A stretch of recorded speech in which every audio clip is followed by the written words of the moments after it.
All right. So if we go to our course, our section, we've got that Connect assignment that's due at the end of the day Friday, and then Excel assignment that's due next week. So today we will go over, I mean, really up to this point, we went over everything you would need to finish that Connect assignment. I'll kind of revisit the last set of questions that we covered at the end of last class to begin today. We'll then move into what we, next chapter, the assignment that you should have got on and done. I put an announcement up on Canvas as well as mentioned in class. It was due then before we start class today. So we'll start talking about something called confidence intervals today. I don't think we'll get as far as to looking at how we do it in Excel. So I will probably postpone that Excel assignment. I'll push the date probably up to next Friday as opposed to Wednesday. We'll then Monday cover how we do confidence intervals in Excel, which gives you all the tools that you need to complete the last kind of 2 parts of the Excel assignment. But you can get on and kind of do that first third set of questions on the Excel assignment with things that we've already done up to this point. Okay. Any questions from you before we kind of get going here today? I know a lot of you probably had classes canceled because of dialogue days. I didn't want you guys to fall behind my other sections that meet Monday, Wednesday, Friday. So that's why we're kind of still meeting today. Also, I don't even think there's anything kind of scheduled on this floor at this time. So let's revisit what we looked at the end of last class, which was these examples where we might be looking at a sample proportion, and we want to know what's the probability of seeing a certain number of successes out of a certain number of trials. Well, I can find my sample proportion by simply taking that number of successes divided by the number of trials. I then know those sample proportions should be normally distributed as long as we have a sample size over 30 around whatever that true population proportion is. Now, I usually can't see that. We're working with some examples where we knew that sample proportion, so it was something like flipping a coin, right? But in practice, we're not going to know what that is. That's kind of the next topic. Confidence intervals will say, well, what happens when we don't know what this is? But regardless of whether or not we know this value, we know our sample proportions will be centered around it. We also said the standard deviation of the sample proportions is simply going to be the variance of the true population proportion divided by my sample size. If I want the square root, or sorry, I want the standard deviation, I have to take the square root. And that really lined up pretty similarly to what we were doing with the sample mean distribution, where we know it was centered around whatever that true population mean was, of whatever variable we sampled from. And then we'll do the standard deviation here as well. It would just be the square root of the variance of the data we sampled from over my sample size. We then say, okay, so because we have standard deviations, our z-scores are going to look a little bit different, right? But they really follow the same format. Take the statistic you're interested in, subtract the mean of the statistic. Here, the mean of my sample proportions was just that population proportion. And then we divide by the standard deviation of the statistic we're interested in, which we could go ahead, calculate ahead of time, and then plug it in. Or, right, if we wanted to write it all in one equation, we could write it like this. And then for the sample mean, similar, we took the statistic we're interested in, subtract the mean of the statistic we're interested in, divide by the standard deviation of the statistic we're interested in, which once again, we can do the intermediate calculation or plug it in to do it all at one time. So even though they're like 2 different statistics, it's like really, really similar approaches to both. Okay.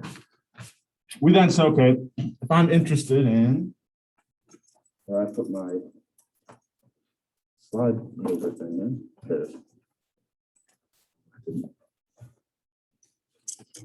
Once I don't have the.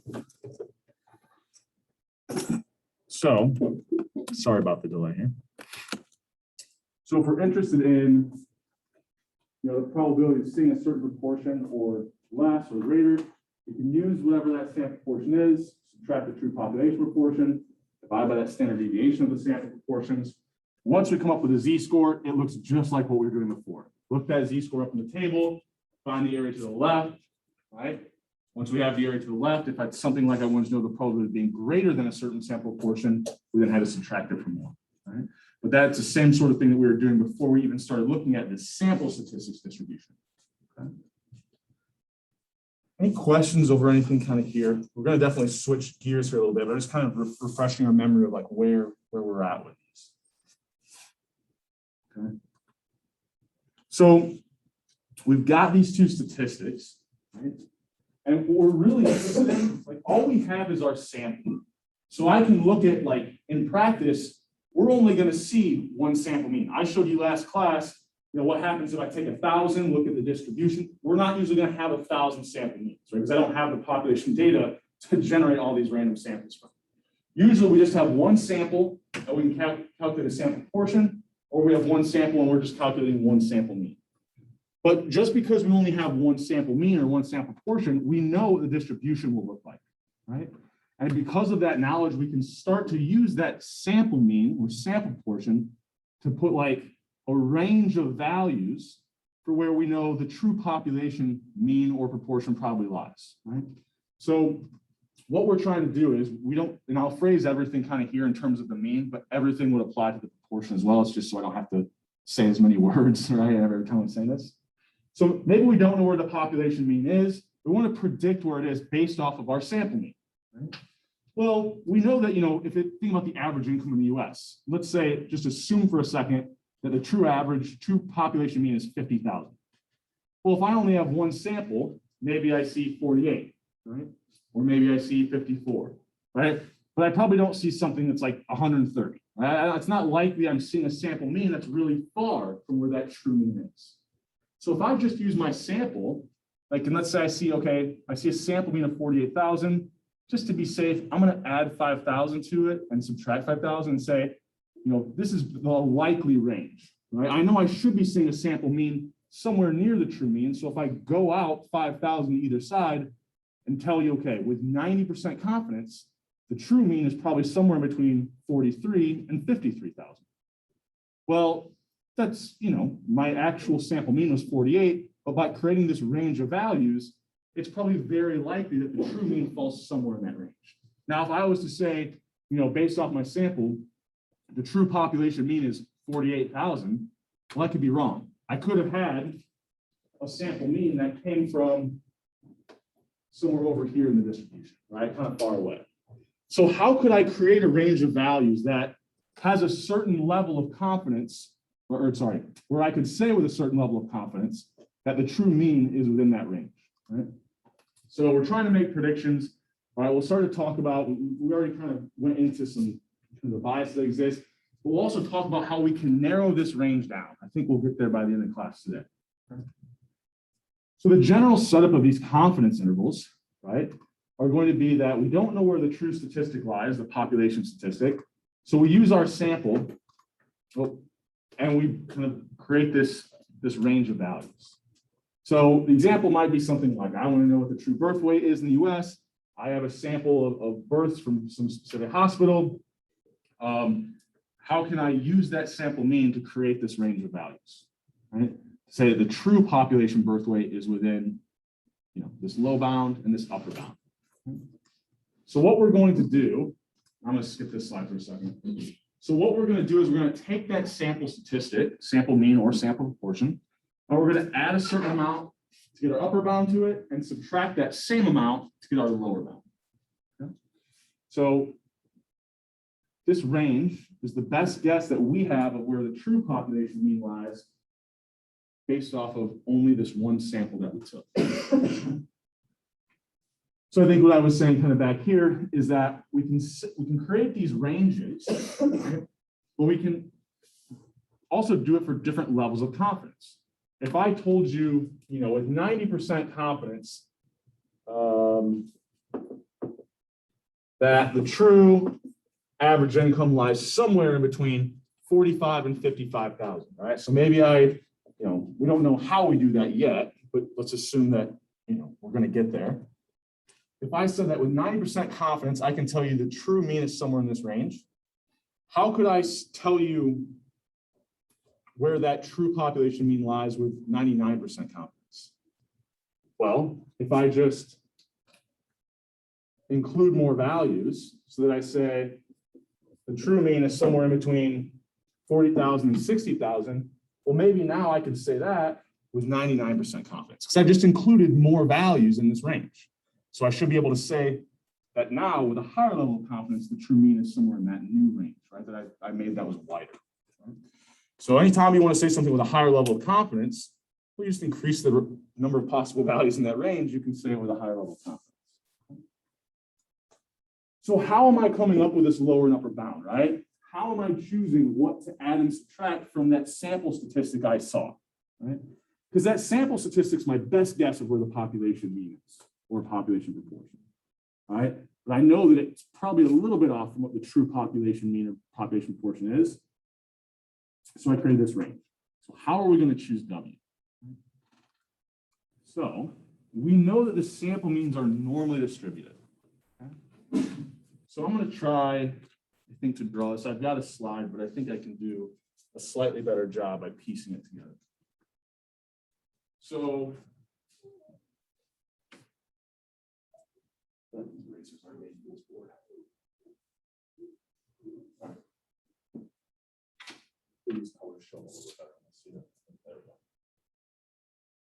So let's think about our distribution for our sample. Now, we don't know possibly what this population mean is, but we know that if we were to go out 0.196 standard deviations, right? And the standard deviations of the statistic we're looking at, so standard deviation of our sample means, we could look up, right? What would this be a z-score of? If I was 1.96 standard deviations below the mean.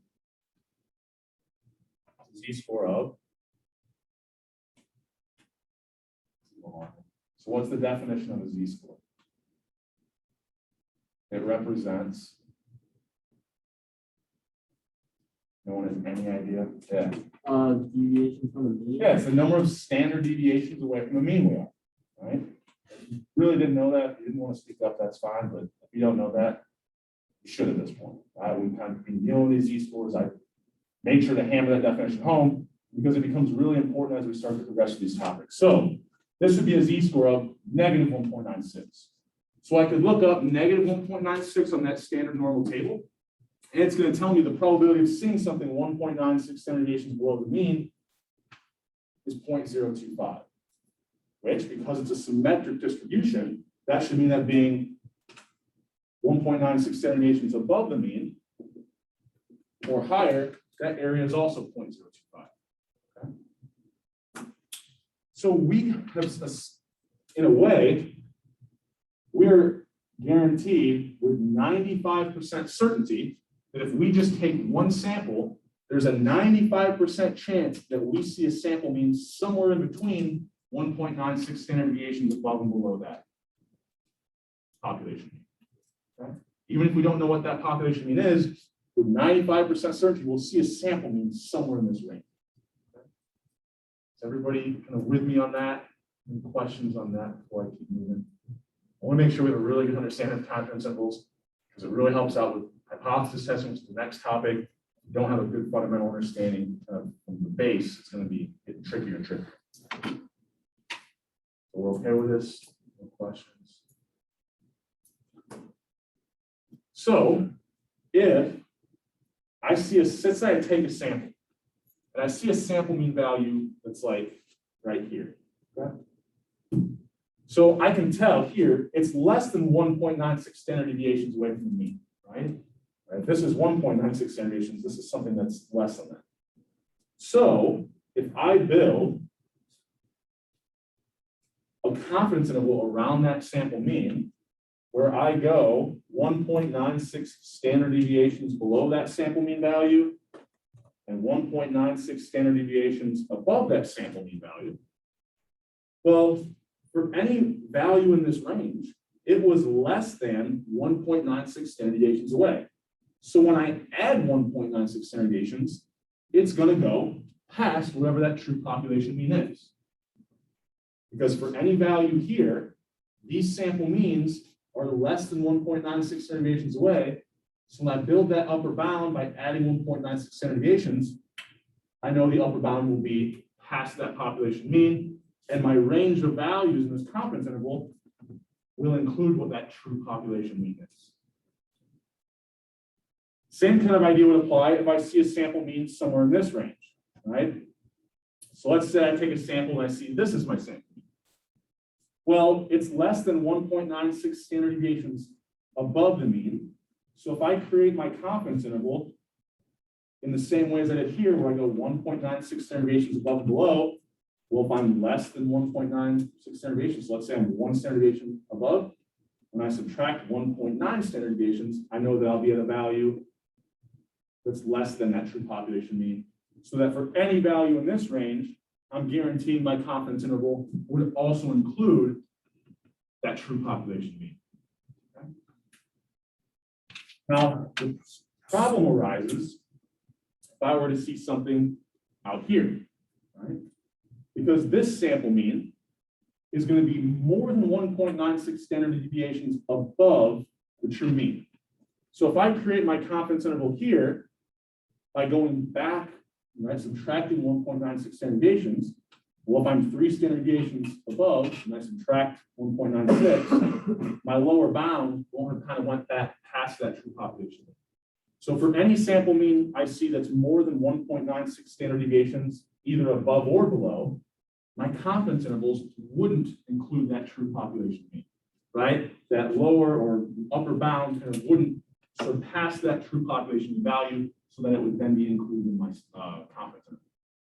But for any sample mean value in this range, all of them will have confidence intervals that do include the true population mean. So if I'm only able to observe one sample, there's a 95% chance that if there's a 95% chance I see anything within that range of values, and for any sample mean in this range of values, their confidence intervals will include the true population mean.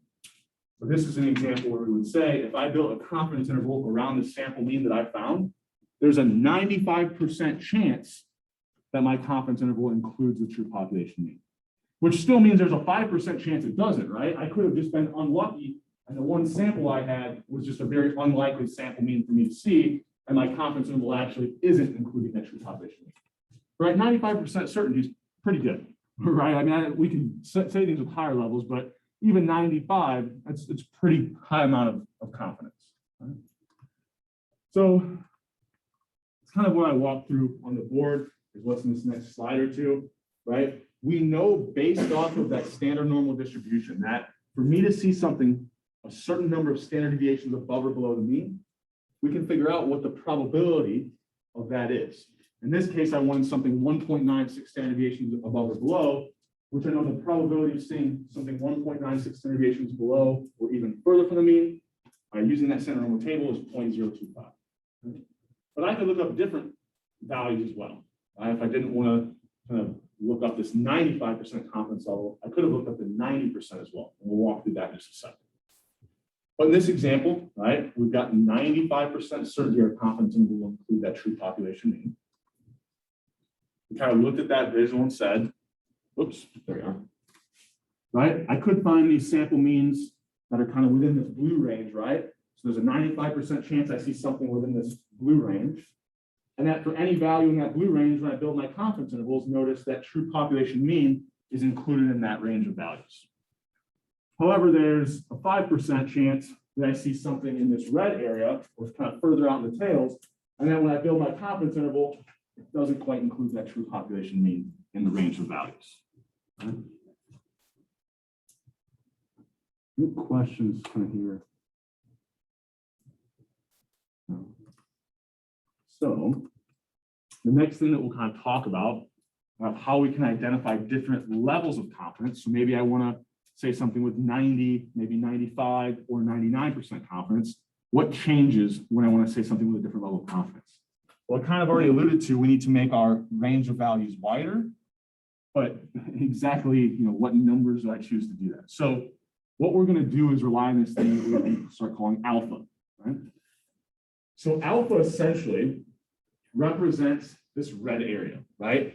or the area in the tails, right? The probability of seeing something outside of this range of values. So in this scenario, I wanted to say something with 95% confidence. So the area that was outside of my confidence interval was 5%. Well, we're dealing with probabilities, so in decimal form, 0.05. So alpha represents the total area kind of outside of our confidence interval. We're thinking about it as the area, total area in these red tails that we have here. So we've got our kind of typical benchmark values that we're interested in are going to be the 90, the 95, and 99% confidence levels. So those would correspond to, well, I said a good way to think about alpha is the total kind of area outside of your confidence interval, but in decimal form. So for the 90% confidence interval, an area outside or what's outside of our confidence interval would be 10%. So alpha would be 0.1. For the 99% confidence level, there's 1% outside the confidence interval. In decimal form, 0.01. And we can work in either direction, right? I could give you alpha. You should be able to then back out what the confidence level is.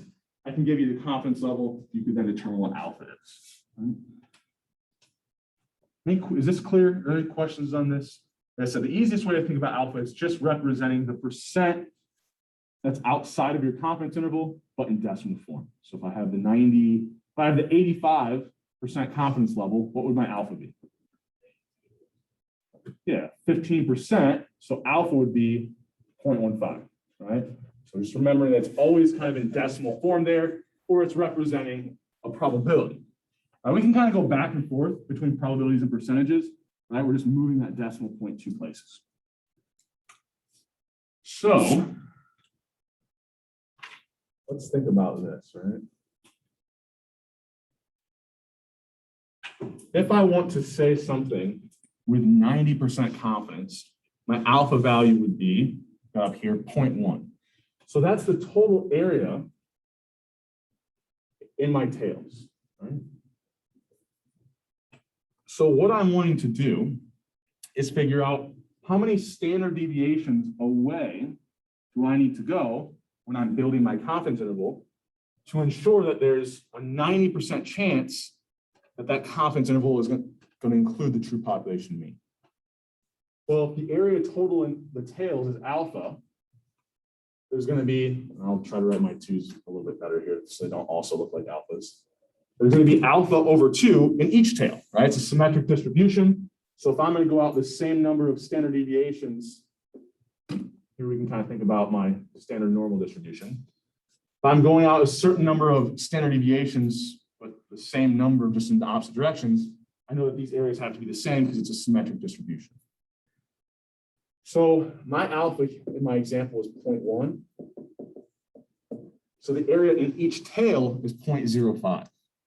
So this is where we're going to have to utilize, and I'm starting to get some questions like on the homework, where this is going to be a circumstance where I have to work in reverse, right? Or use the kind of that inverse idea. I know the probability, I know the area I want in the tail. I'm trying to find that z-score, how many standard deviations away I need to go.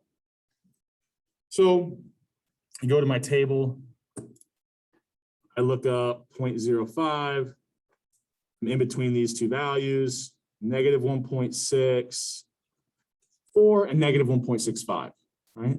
So when I have the probability, I'm trying to match that probability to one of these values in the middle of the table, and then go over and up to find the z-score that corresponds to that. So we've got negative 1.65, right?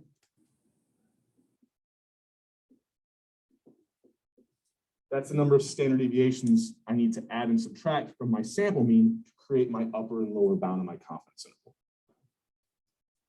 What happens if I want to say something with a higher level of confidence? Well, I'll hold off on this. So any questions on this before we keep moving? Cool. So this is kind of the process that we'll use to find that z-score, the number, I shouldn't call it a z-score, a z-value, the number of standard deviations away that we're wanting to go. So the actual equation, we're trying to write this on one line, is we'll take our sample mean, to get our upper bound, we'll add whatever that z-score was that corresponded to having alpha over 2 in each tail. That's what we just did over here to find that z-score. And then, well, that's the number of standard deviations away I want to go. So if I want to go 2 standard deviations away and the standard deviation is 10, right? I want to go 20 away. Well, I'm just taking the number of standard deviations, multiplying it by what the standard deviation actually is. Right? Now, we could write it out slightly differently because we have an equation for that standard deviation of our sample means. So I'll kind of show you another way of you can think about this. So I've got, this is what's on the board here. But I know that this is just the square root of the variance of whatever we sampled from over my sample size. So I could calculate this like ahead of time and then plug it in, or I can just plug everything in all on the same line. Okay. So we're going to start out with these examples, and they're going to feel a little hokey or a little bit like not applicable because we need the true population variance. But if I don't have the true population mean, how the hell do I have the population variance, right? So we're starting out with some examples that are going to be a little bit less real world applicable, but we're using it as a base before we then move to, okay, now that we don't have a population variance, we can still do something very similar to what we were doing before with confidence intervals, but there's like a new wrinkle. So that's not today. We're holding off on that, but at least the first examples we look through, it'll seem a little goofy. Well, how do we have the population variance but not the population mean? But there are a lot of situations where this could occur, right? The most common one is going to be if I've got some type of machinery where I can't inspect the population of my product, right? Every single unit I produce. Right? I don't know if probably in other classes, maybe they've talked about, quality control issues, like you pull 100 of the units off the line and you test those, right? I'm only going to have a sample. But maybe I know that just by the way this machine works, maybe it's pouring. I think an example I use later on is it's pouring like weight plates they have like in the rec center. Well, that's a bunch of different metals. Each pour doesn't have the exact same amount of zinc and I don't know what the hell they put in there, iron, whatever it is, right? And so potentially I know that the machinery is going to have a certain variation on it, even though I'm not actually observing kind of every single unit that's produced.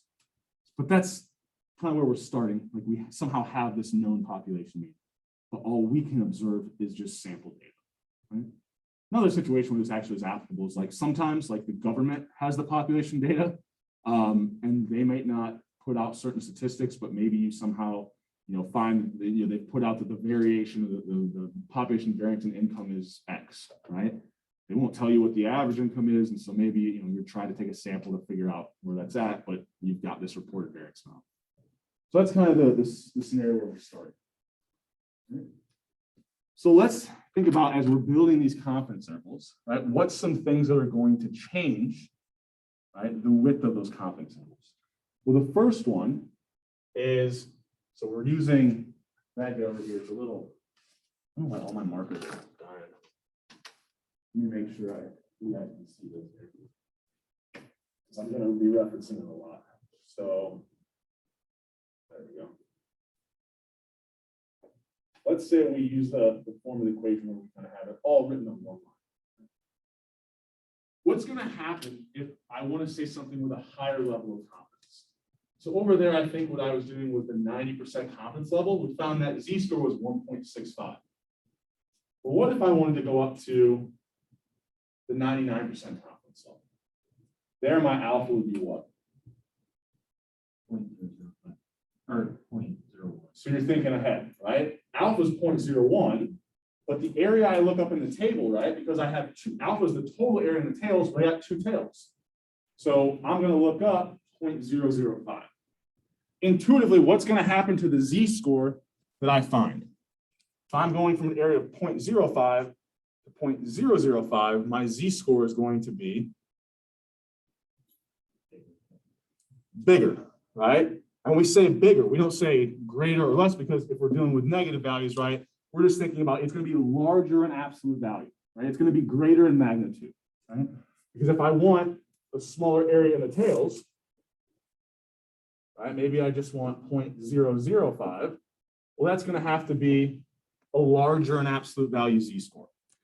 Sure enough, if I look up 0.005 in my table, I find something like 2.57 or 2.58. I can't remember. I think it's 2.58, which is a larger z-value, right? So going to this higher level of confidence, 90 to 99, it decreased that area that I wanted in each tail, which made my z-value larger, which what's going to happen to the width of my confidence interval?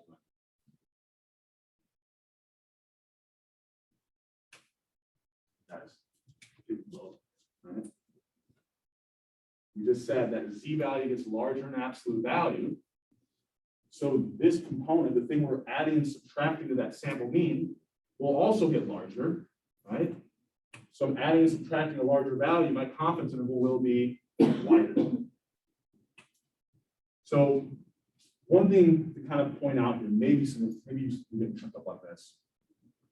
When I look up that alpha over 2 value, I'm always going to find a negative z-score, right?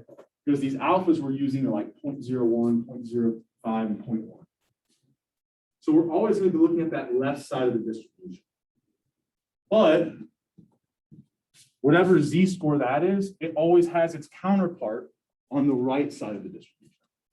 So in our confidence interval equation, notice we've already got those signs built into that, right? The positive z-score is giving us the upper bound. The negative, that same value, right, of that z-score but negative, that's giving us our lower bound. So when we look that value up in the table, it'll look like it's negative 2.58, but we just want the absolute value of it, right? We're just plugging it into z here. The signs are already built into our confidence interval equation. Okay? So I've got a larger z value, so I'm adding and subtracting a larger value to my sample mean. We're going to get a wider interval when I want to say things with a higher level of confidence. Okay?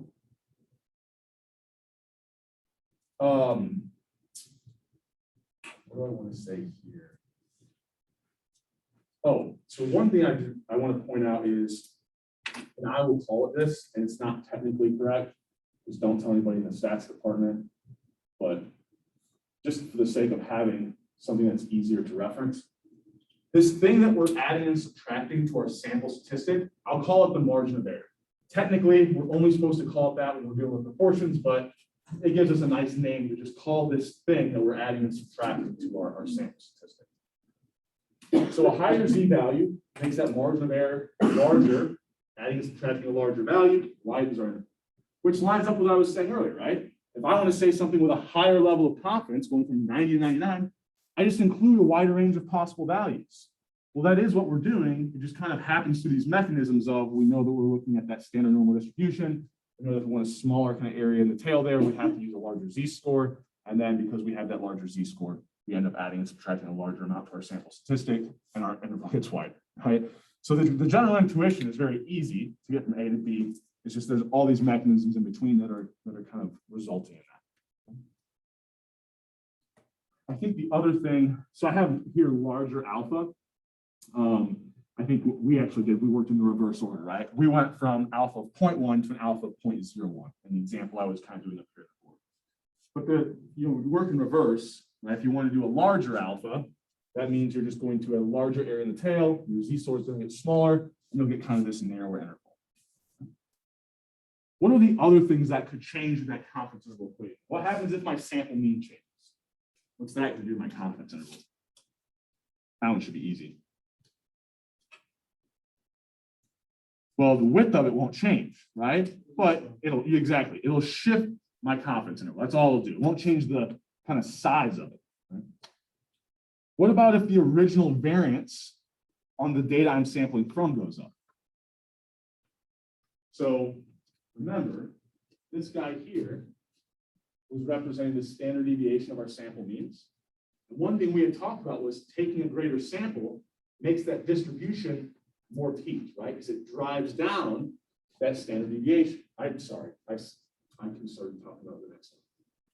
The original variation on the data is what we started out with. So the original variance of the data we're sampling from, if that gets larger, well, that's going to increase that standard deviation of our sample mean. So it's going to flatten out our distribution.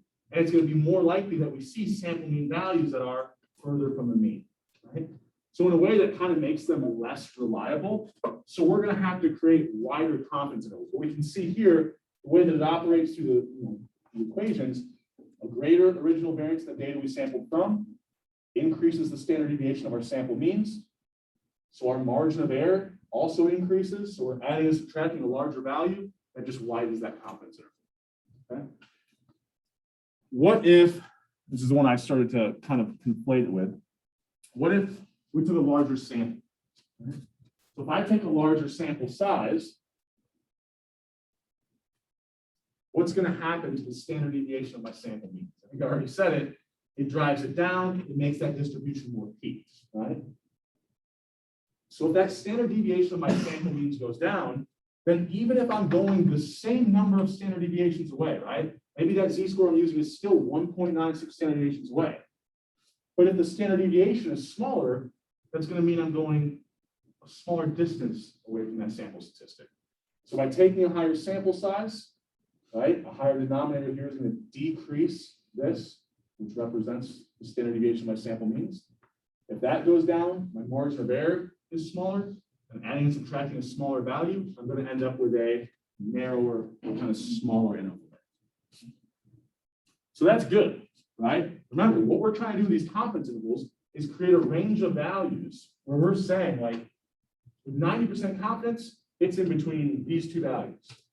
Well, if I can keep my level of confidence the same, if I take a higher sample, what that allows me to do is say with that same level of confidence, the true mean is in this range, but my range has now just gotten to be much smaller, right? So it's not as useful. Maybe I sample 10 people, I create a confidence interval, and I can say, I know with 90% confidence, the average income is in between, $20,000 and $80,000.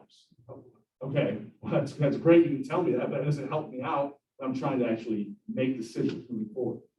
But if instead of 10 people, I get a sample of like 1,000 people, maybe now it's probably greatly reduced that standard deviation of my sample means. My margin of error is a lot smaller. Maybe now I can say with 90% confidence, the true mean is somewhere in between, 40, 45, and 55,000. I'll be able to create a much narrower range of values. Well, that's a lot more useful, right? If I'm making decisions about, how much of government assistance it might need to be. And I know the average income is somewhere between 45 and 55. That's a lot more useful than, well, potentially the true average is as low as 20,000, right? And that wider range I have before. So we always, I said, for the most part, everything we're doing in this class, it's always greater to have higher sample size, right? Which is why big data is such a thing, right? And it's allows us to really pinpoint down where these true population parameters are that we can't observe. And then we kind of already walked through what happens if there's higher variance in the data you sampled from. This is, I guess, important, but like we can't change this, right? This just is what it is. The population variance is going to be whatever it is. Any questions over anything here? We're really just trying to kind of investigate this confidence interval form up to this point. I think now I've got a couple examples that we'll work through. Okay. So let's say we've got the production of hockey pucks, right? Why I chose this, I don't know. But for some reason, I think maybe it was because I actually found this population variance on some website. So let's say that the true population variance in the weight of hockey pucks is 49 grams. Okay? We take a sample of 49 hockey pucks, right, and find a sample mean of 7.5. If we wanted to build a 99% confidence interval for the true population mean, what would that be? So we'll kind of walk through this one together. And the things that we need, if we look over there at my confidence interval equation, the first thing is going to be my sample mean. So I've got what, 7.5. I've got a known population variance of 49, and I also have a sample size of 49. So really the only other thing I need to figure out over there is my z-value.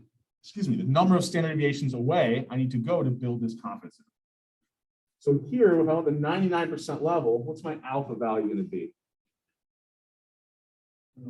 Yeah, 0.01, right? Which the equation reminds me, if there's 0.01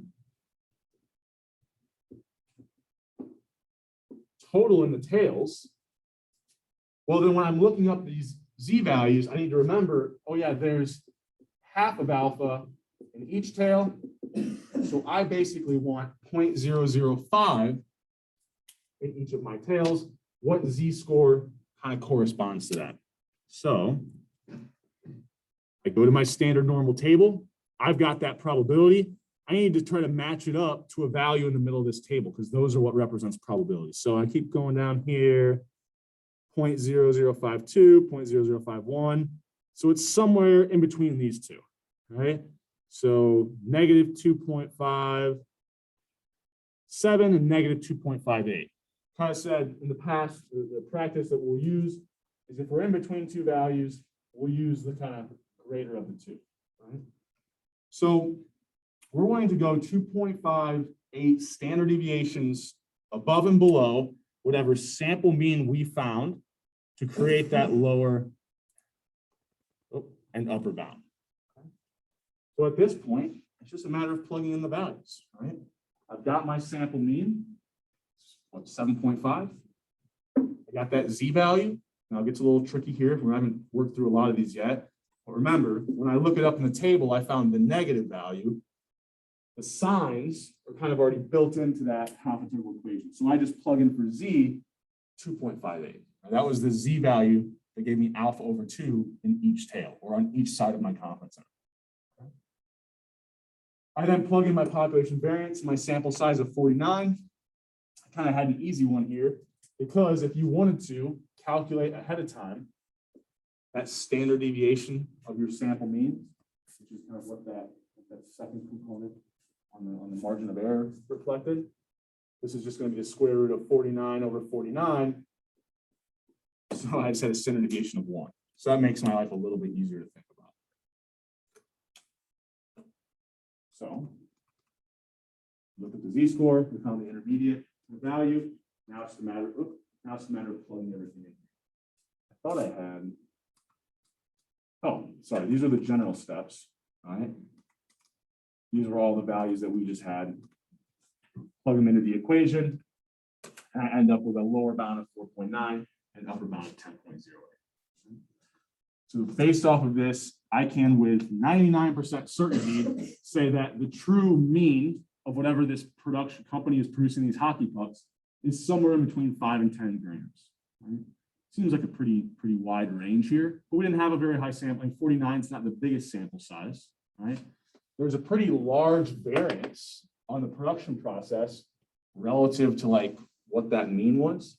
And so we ended up with a kind of a wide range, and sometimes that just is what it is, right?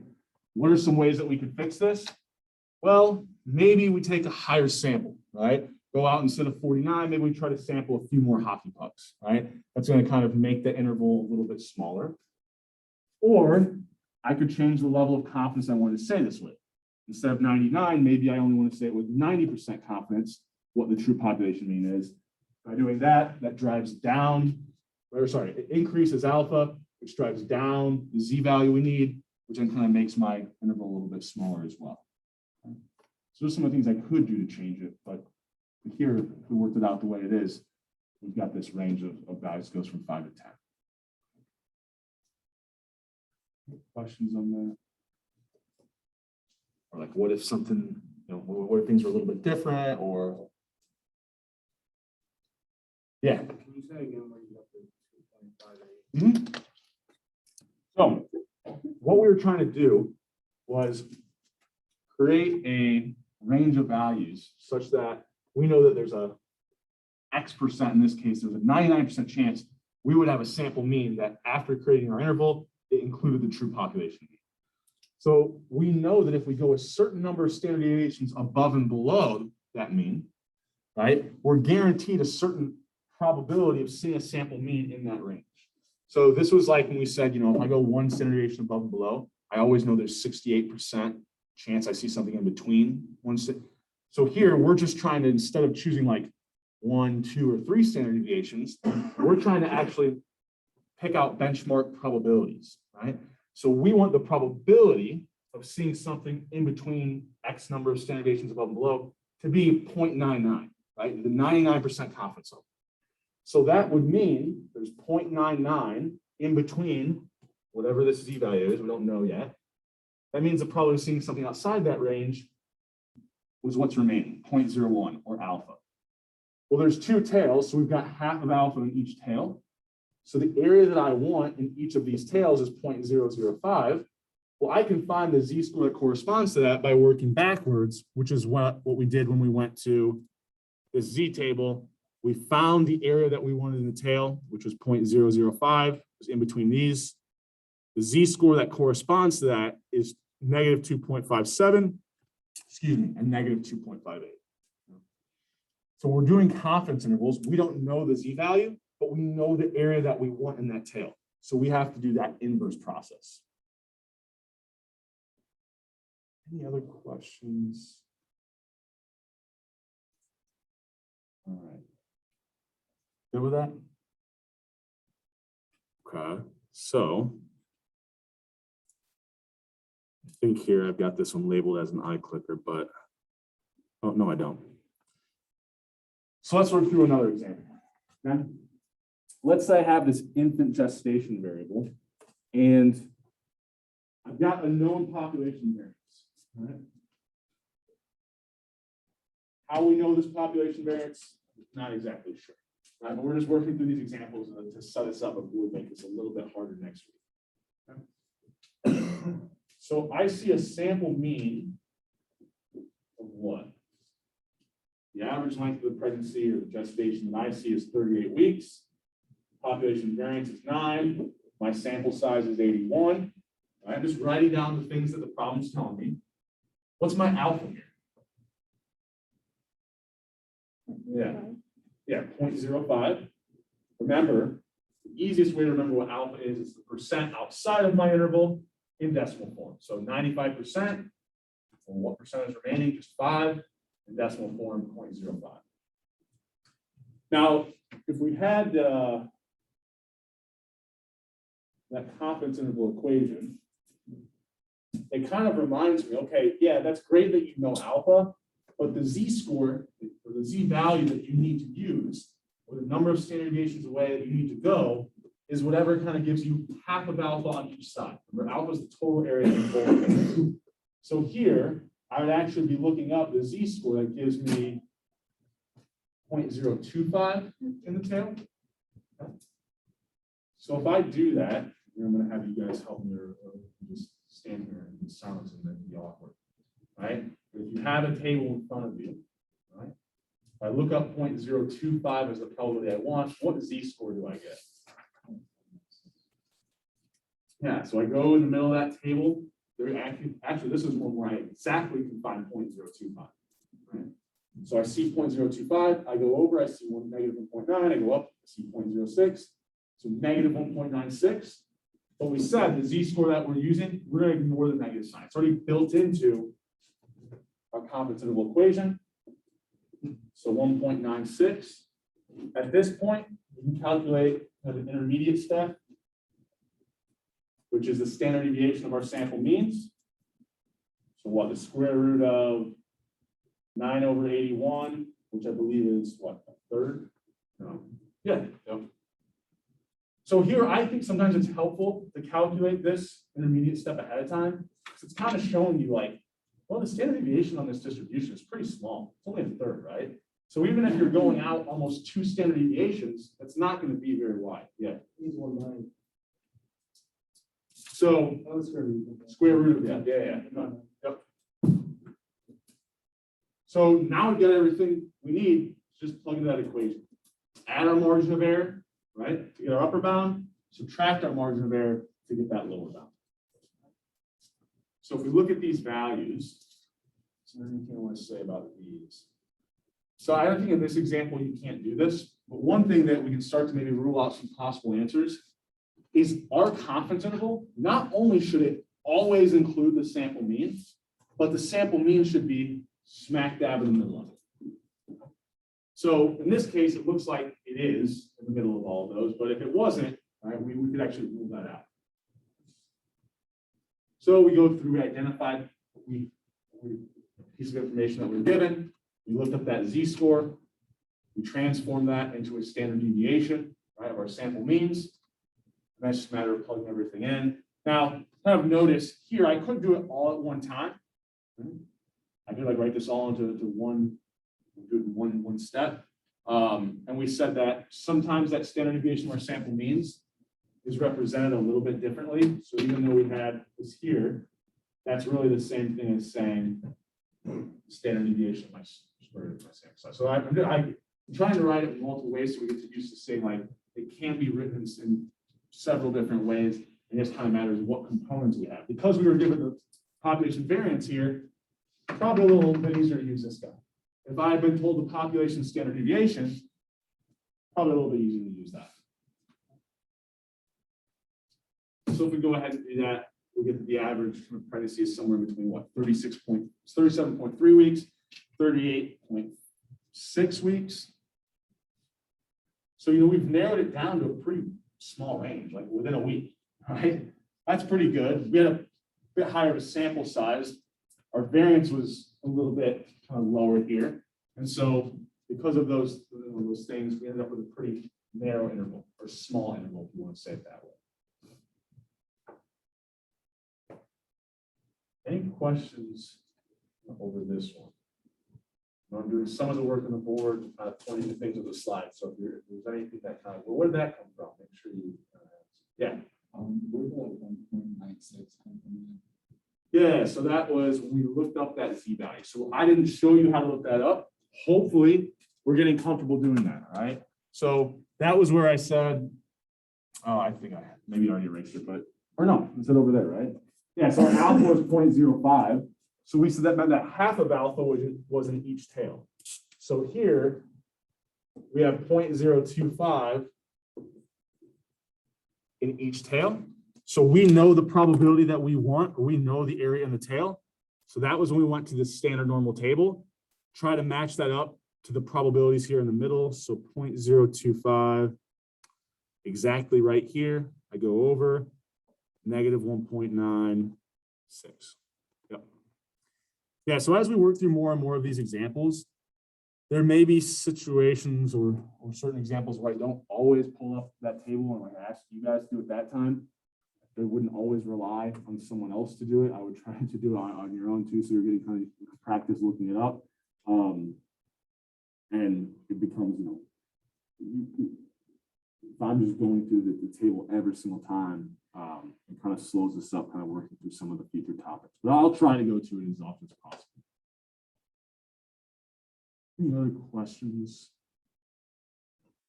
And to be quite frank, it's just a little bit difficult to do when I'm writing things on the opposite side of the room there. So yeah. Did you go back to what the options available were? Yeah.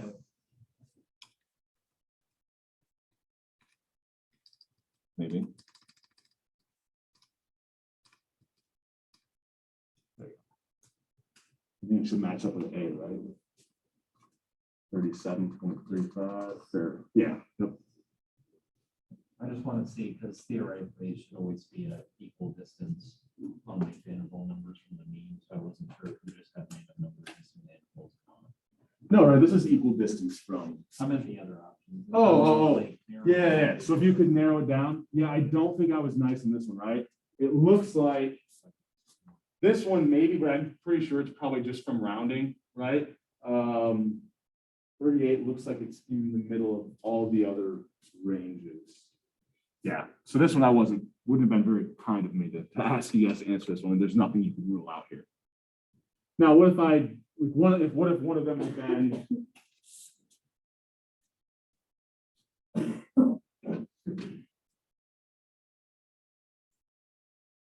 something like that?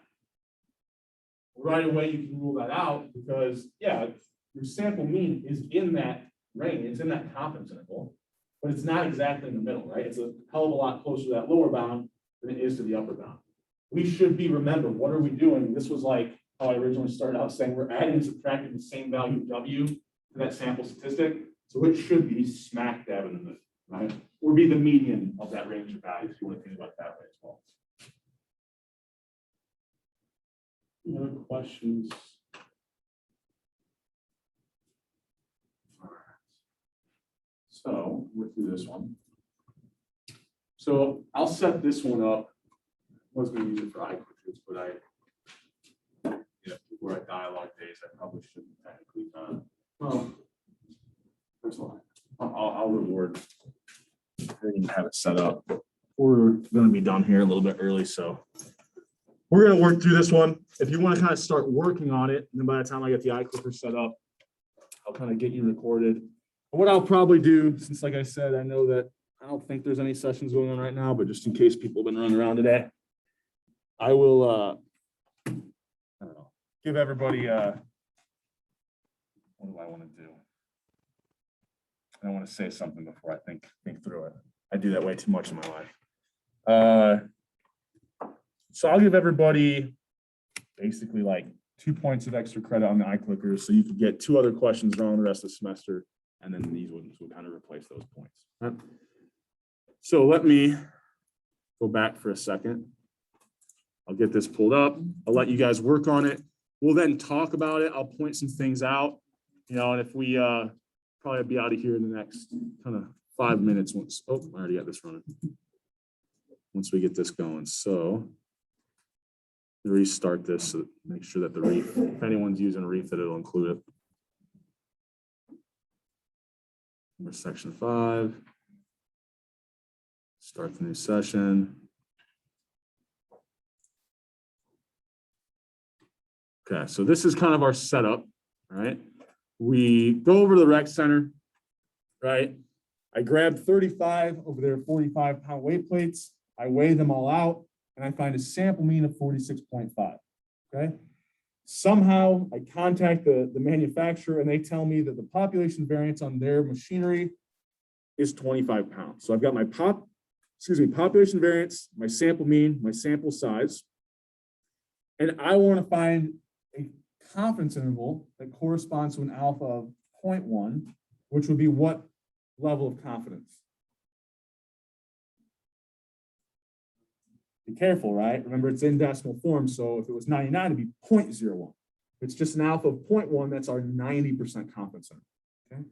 So I'll give you guys a couple minutes to work on this. Feel free to talk and work with the people around you. I'll actually probably give you here, we'll go to the iClicker says like 3 minutes, maybe a little bit longer, 3:15, and then we'll kind of come together and talk about this.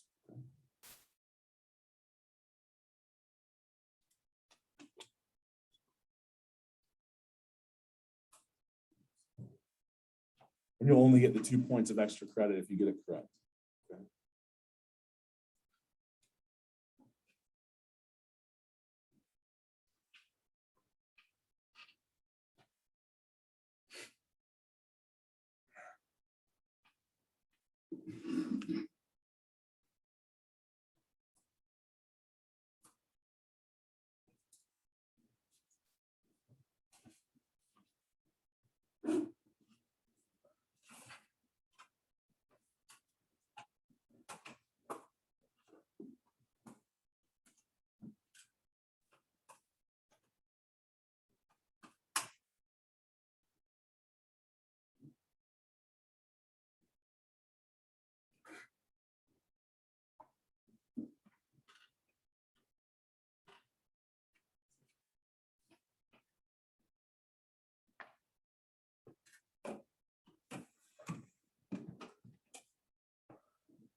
I'll give us another minute here.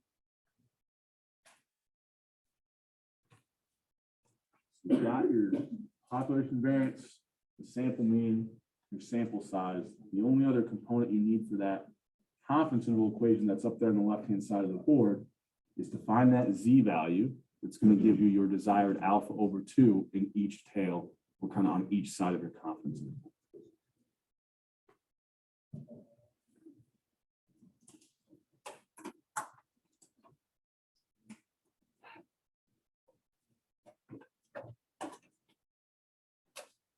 Look carefully at the intervals. You can try to rule out at least 1 or 2 of them.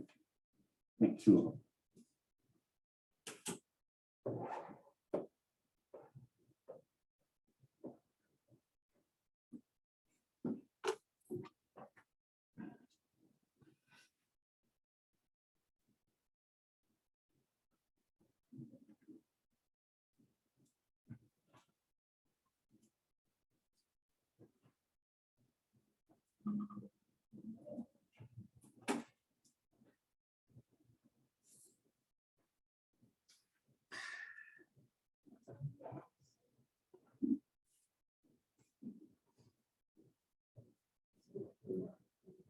All right. So is everybody last class there was a problem with the reef. So just to double check anyone using that. Is that's showing up okay and everything? Okay. So if you haven't gotten an answer in, I'm gonna take your best guess now. You know, I say to work with the people around you. I don't hear a whole lot of chatter. You don't have to be super quiet when working on these. It's really helpful to kind of, you can, maybe you understand part of it, they understand the other part. So I would encourage a little bit more collaboration kind of as we're working through. This would be more beneficial to you. I guess, shouldn't say I don't care, but technically like I only care because I think it'd be beneficial for you, not necessarily for me. Okay. All right, so has everybody got an answer in here? 24 of us. All right, I'm gonna close it out. So 24. Okay, so let's see how we did here. All right, so it looks like there was 2 popular answers, A and C. Okay. I'll probably end up being nice and just give all of you 2 points of credit. So I just said that to motivate you a little bit. It looks like there's a couple answers for B and D here. Why should no one have answered B or D? There's one that's really easy to why shouldn't D be the correct answer? I was gonna say for D because D is like equidistant apart from X. Yeah, right. I'm building my confidence interval. I'm centering it around the sample statistic I found, in this case, the sample mean. So 46.5 should be smack dab in the middle. It's a little bit harder to see on B. 46.5 is almost about 2 away from 44, the lower bound, 44.5, but it's like almost 3 away from the upper bound. So it's not equally in the middle, right? What about D? That one's easy. Sample mean isn't even in the interval, right? I mean, if I'm building the confidence interval around my sample mean, it doesn't even, it's not even including my interval. I definitely did something wrong there, right? So B and D right away, we could have ruled out. From there, we actually just have to work through it, right? And so I told you, we really have every component of the, I don't know where I put that thing. Oh, every component that we need for this equation, right? I've got my population variance, my sample size, so I can go ahead and calculate my standard deviation, my sample means pretty easily. I've got my sample mean of 46.5, so then it's just a matter of looking up the z-score. So here we had an alpha of 0.1, so I need to look up alpha over 2 or 0.05. Okay, I think we've probably already done an example here today where we had to look up 0.05. If we scroll down here, looks like it's in between these 2 values, so negative 1.64 and negative 1.65. We'll use the greater of the 2 or 1.65, right? And then from there, right, so we could have calculated that intermediate step. Now it's a matter of plugging everything into our confidence interval equation. Add that margin of error to get the upper bound, subtract that margin of error to get the lower bound. We should end up with approximately 45.1 and 47.9. Any questions on this process? Yeah. When I put it into my calculator, which number, or should I be able to put it all in and it still comes out correct? If I got like 40 something, but I got all. So the only thing I can think about if you're trying to enter this all into one line of your calculator, make sure that you're not taking just the square root of it, like making sure the kind of parentheses are there correctly. But yeah, I mean, or make sure that you're not taking 46.5 plus 1.65, hitting enter, and then multiplying it by the standard deviation. That's another common mistake I see. So I actually sometimes tell people, this is a good point, and I have a couple more things to say, so give me like a couple more minutes here. I always tell people sometimes with these confidence intervals, once you've calculated this intermediate step, that is a safe way to prevent some calculator issues. And if I have it in this form, it's actually easier to work backwards because the order of operations going backwards actually will always, like, you can't mess it up, right? Whereas if I do it this way, I have to make sure that there will be like parentheses around here. Any other questions? Yeah. So is it safe to round like the fourth decimal on? Yeah, I would say like when it comes to the exam, the way that I will calculate these is I will usually like, I do it all at one time, right? So you could end up a little bit off of the answer, but it would never be something where like, I give you two answers that are only off of the second decimal point, right? And so the rounding error is going to lead you to the wrong one. It'll always be pretty clear, like if you did the intermediate step and you keep it out to the fourth decimal, that would be safe enough to where once you actually round yours, you should end up getting the same value that I would have rounded mine to. Like, I'm not going to give you an answer out to the fourth decimal, so that I know as long as you keep 4 and we're both rounding to that second decimal, we'll always kind of, our answers will always match up. So you're saying like in the, under where you plug it in, you just, it's like 25 over 35, like when you plug it in. Yeah, so if you're kind of calculating anything into intermediate steps, always keep it out to 4 decimals, right? And then the final answer, I'll kind of always present as rounded to the second decimal. That way it kind of almost guarantees that just by keeping those intermediate steps out to 4 decimals, we would end up getting the same answer. I don't know if that's exactly clear why that would be, but trust me, guys, right? If you keep it out to 4 decimals here, and I didn't, but we both rounded that second decimal, I'll never have an example where that would ever create us to get a different answer. Maybe in the slides, but on the exam, I kind of make sure I'm displaying things out to that second decimal. Any other questions on that? So I want to end with kind of the relevancy of this, and I'll let you get out of here. So we found that with 90, whatever it was, % confidence, that the true average weight of these plates is somewhere between 45.1 and about 48. So I can actually go to the manufacturer here and say, look, I know that you're trying to produce a product that weighs 45 pounds with 90% certainty. I can tell you that it doesn't. Well, now if he comes back and he says, well, why only 90? Well, what happens if I wanted to say this with 99% certainty? What's going to change? My Z value. So with 99% certainty, alpha is going to get, I erased it, it's going to get smaller. So the area in the tail gets smaller. The only way that happens is if I go a higher number of standard deviations away from the mean, or a larger Z value. My Z value is larger. I'm adding and subtracting something that's larger. My interval would get wider. And what probably happens at the 99% level is now my lower bound actually goes past 45. Now one of the true population means could be 45 pounds, right? So I probably couldn't go to the manufacturer with 99% confidence and say that your product doesn't weigh what you're targeting, right? 45 pounds. And I know this seems like a really stupid example. I'm using like weight plates from the rec center, but this applies to any product, right? This could be, steel beams that are supposed to support X number of pounds in a bridge or a building, or you could think about, even if you didn't want to do weight, if you were looking for like the number of particles within this certain amount of liquid, right? And so if you're thinking of like drugs or something like that, if you test, let's take a sample of 100 of the pills, and the milligram average is way higher than what you're actually targeting, that's a huge problem. That could kill people, right? So kind of coming up with these confidence intervals just based off of the sample has a lot of real world applications. Next class, we'll talk about the proportion. We'll do some work in Excel. So after class Monday, we'll have done all the Excel work you need to complete that every question in Excel assignment. Any questions before you're out of here? All right, enjoy the weather. I will see you guys on Monday.